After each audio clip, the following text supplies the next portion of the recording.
Olá, meus alunos da turma do quarto ano, quarto A, quarto B, quarto C.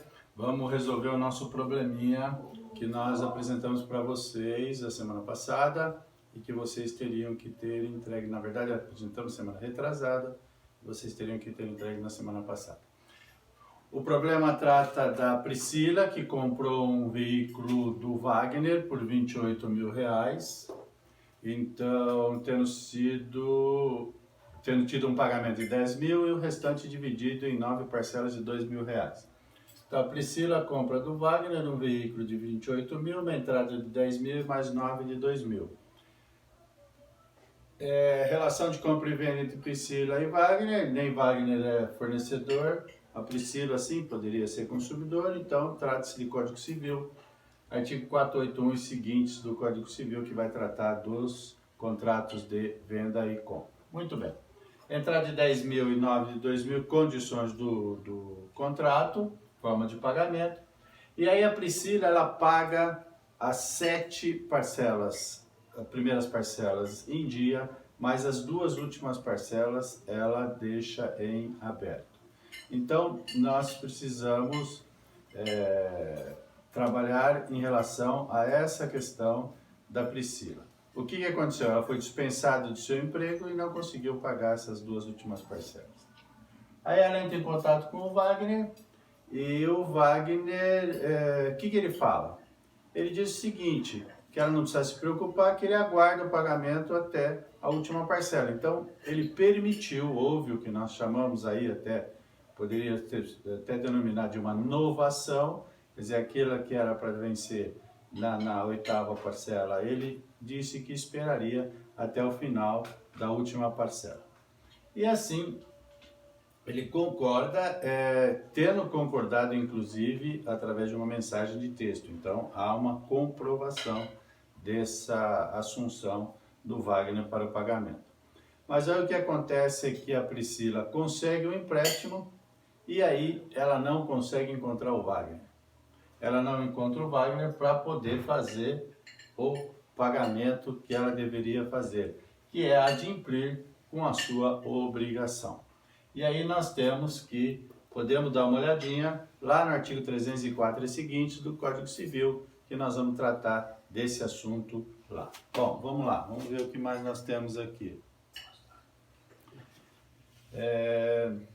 Nessa mesma situação, nessa mesma época em que ela não encontra o Wagner para poder fazer o pagamento, antes do vencimento da dona parcela, isso é muito importante.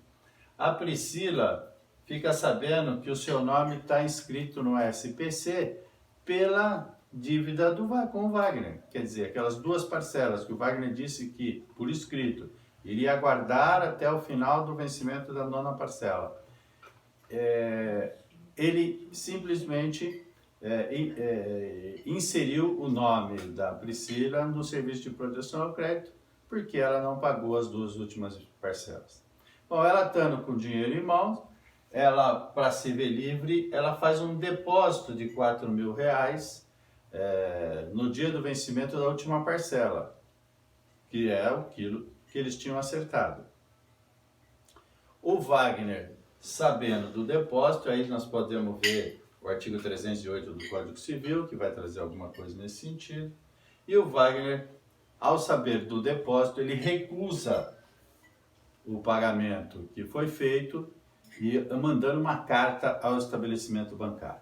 Então, é uma questão de um contrato de venda e compra de veículo, em que eram para ser 10 parcelas, uma entrada e mais 9, e na verdade houve o inadimplemento das 2 últimas parcelas, houve uma renegociação e as 2 parcelas poderiam ser pagas ao final da última, mas o credor entendeu por não cumprir conforme ele havia estabelecido. E o que quer a OAB? Sempre lembrando que o que importa para a gente é o que é que a OAB quer.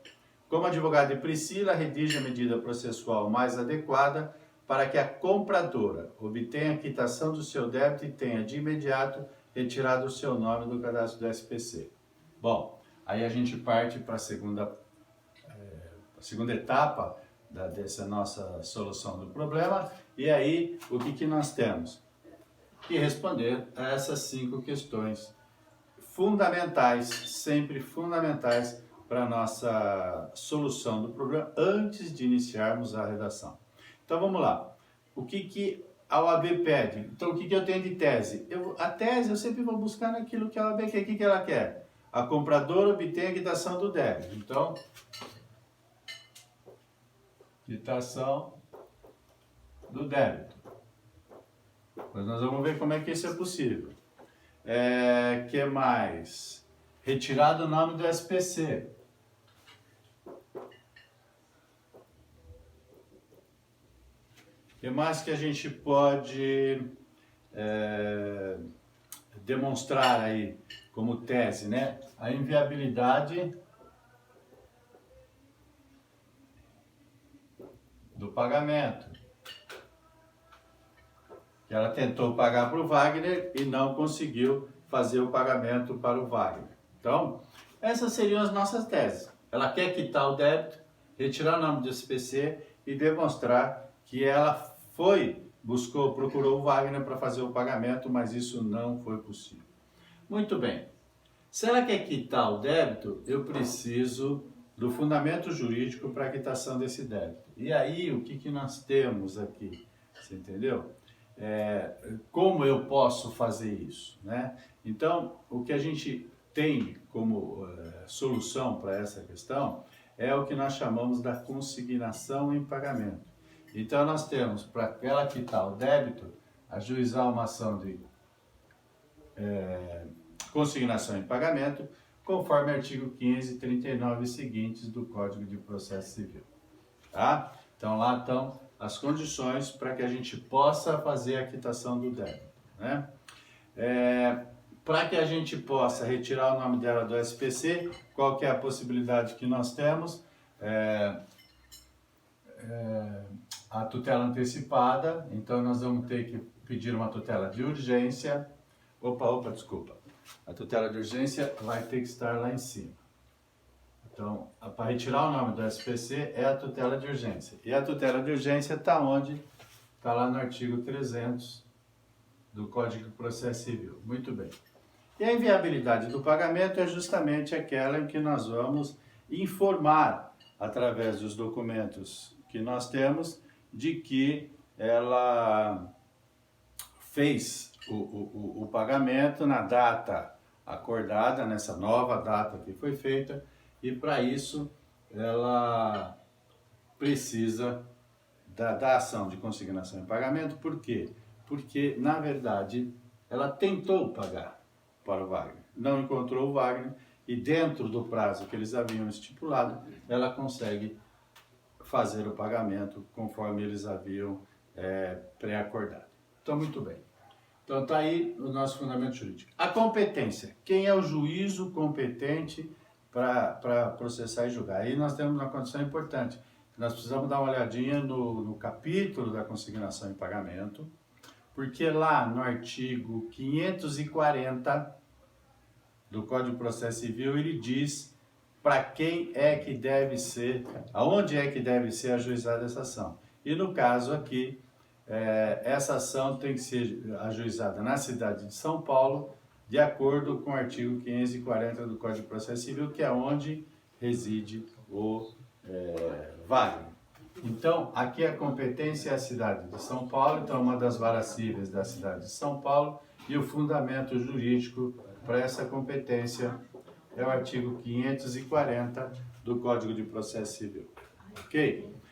Tem mais um detalhe que é muito importante, e isso está no procedimento, nós vamos dar uma olhadinha quando vocês lerem a partir lá do artigo 539, que no artigo 539, parágrafo 3º, nós temos um prazo para poder ajuizar a consignação em pagamento. Então, da recusa, tem-se um prazo de até 30 dias. Então, aqui também nós temos que cumprir o artigo 539, parágrafo 3º do CPC, e temos que argumentar que estamos dentro do prazo legal para esse ajuizamento. A peça, como a gente já viu, é uma consignação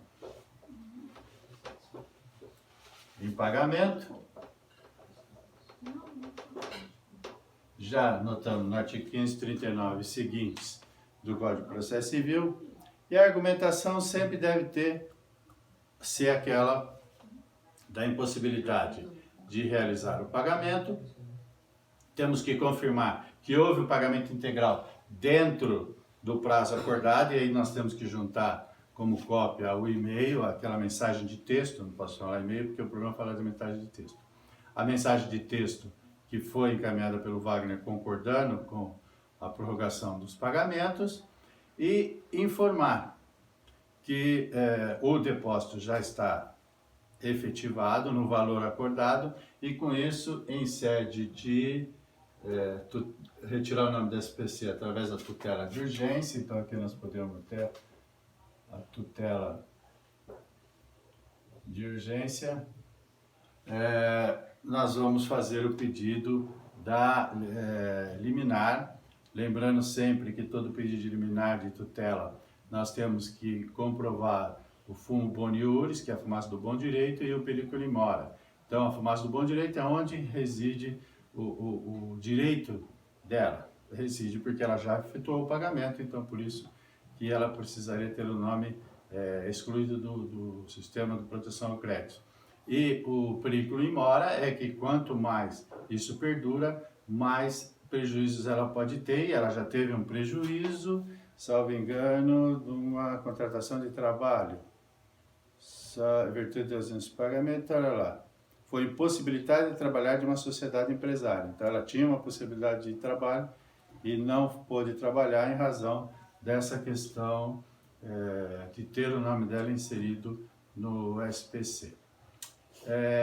Aí nós temos alguns detalhes que são importantes. A consignação em pagamento ela tem todo um rito processual que nós precisamos verificar. Aí você vai lá no artigo 542, então quando a gente for fazer os pedidos, nós temos que seguir o que diz o 542, e ele fala, 542 inciso 2, tem que requerer a citação do réu para levantar o depósito ou então contestar a confirmação do débito, já que o valor já estava depositado e a obrigação já estava realmente extinta, né?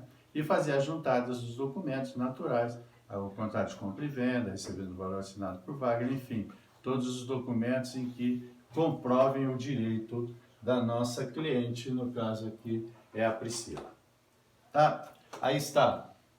Essa é uma peça da pasta de estágio. Você já pode ir utilizando todas essas informações para quando forem redigir a peça da pasta de estágio, porque com todo esse volume de coisas nós vamos ter que ir encaixando aí as peças da pasta com as nossas atividades, até que a gente possa voltar à nossa aula normal. Continuamos aqui na minha luzinha, dentro da minha casa, meu cinegrafista é o Matheus, com auxílio da Crícia, e minha cachorra está aqui, ela fica assistindo tudo e não entende nada, mas espero que vocês tenham podido entender. E amanhã na segunda-feira, no dia do horário da nossa aula, deixa eu só lembrar que dia amanhã? 20. Amanhã, no dia 20, eu estarei online para tirar algumas dúvidas, em que a gente já vai estar postando o link ainda hoje. Ok? Um grande abraço a todos e até a próxima aula.